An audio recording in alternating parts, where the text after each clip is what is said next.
So మరి ఎలా అంటే శ్రీధర్ సీసీలో జాయిన్ అయిన తర్వాత అక్కడున్న టీచింగ్ విధానం కావచ్చు, చెప్పే సార్స్ కావచ్చు, ఎలా ఉంది, ఎలా అనిపించింది మీకు? ఎంతవరకు మీకు శ్రీధర్ సీసీ యాడ్ ఆన్ అయింది మీ జాబ్ కొట్టడానికి? ఆ రోజు వాళ్ళు నేర్పిన షార్ట్ కట్స్ కానివ్వండి, వాళ్ళ వే ఆఫ్ థింకింగ్, వాళ్ళు చెప్పిన విధానం గురించి కానివ్వండి, ఆ రోజు వాళ్ళు చెప్పిందే ఈ రోజుకి నేను ఫాలో అవుతున్నాను. సో ఇన్ని ఇయర్స్ నేను ఫాలో అవుతున్నానంటే వాళ్ళు నాకు ఎంతగా చెప్పారనేది మీరు అర్థం చేసుకోవచ్చు. సో శ్రీధర్ సార్ అయితే సెకండ్స్లో కట్ ఆఫ్స్ ఎలా చేయాలో, సెకండ్స్లో ఆన్సర్స్ ఎలా చెప్పాలో చెప్పేవాడు. శ్రీధర్ సార్ వస్తున్నారంటే చాలు మాకు భయం వేసేది ముందు, దీనికి ఇలా కూడా లాజిక్ చెప్పొచ్చా, ఇలా కూడా ఒక మ్యాథ్స్ ప్రాబ్లమ్ సాల్వ్ చేయొచ్చా అని చెప్పేవాళ్ళు.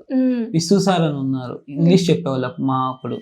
సార్ కూడా బాగా చెప్పేవాళ్ళు. సుప్రభాతం అని చెప్పి ఇంగ్లీష్లో కొంచెం, నేను ఇంగ్లీష్ చాలా డల్ మ్యాన్, నేను ఫస్ట్ నుంచి తెలుగు మీడియంలో చదువుకున్నాను.